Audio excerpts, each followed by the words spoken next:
والرحمن الرحيم.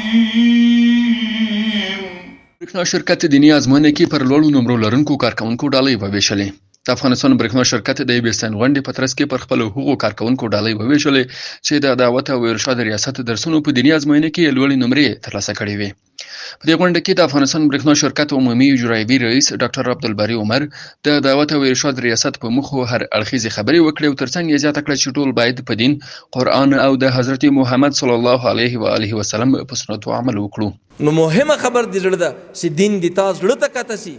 کله چې د دین زړه ته کاته سو بیا به تا ته ډېره سخته وي چې د نبي علیه الصلاة والسلام یو سنت طریقه ماته بیا به تا ته ډېره سخته وي چې تا په مخ کې د الله د دین نافرمانی کېږي او ته ورته ګورې ولې دین د زړه ته کاته سوی.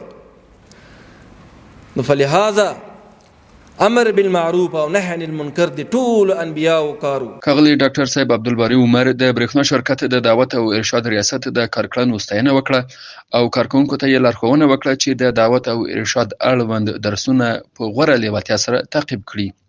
دغه راز د افغانستان برېښنا شرکت د دعوت او ارشاد رئیس مولوي حبیب الله حنفي وویل چې د برېښنا شرکت پخواني او اوسني عمومي رئیس د دعوت او ارشاد برخې ته ځانګړې پاملرنه کړې او تل یې ورسره همکاري کړې ده. د خپل رئیسانو ډېره همکاري کړې، کتابونه راته چاپ کړي دي. موږ هر وخت کې چې کوم امر کوم مشکل هغه حل کړی.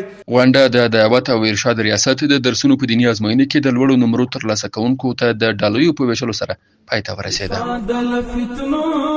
شیطان په مخ کې خپل امر بالمعروف نهي عن المنکر، امر بالمعروف نهي عن المنکر، امر د خدای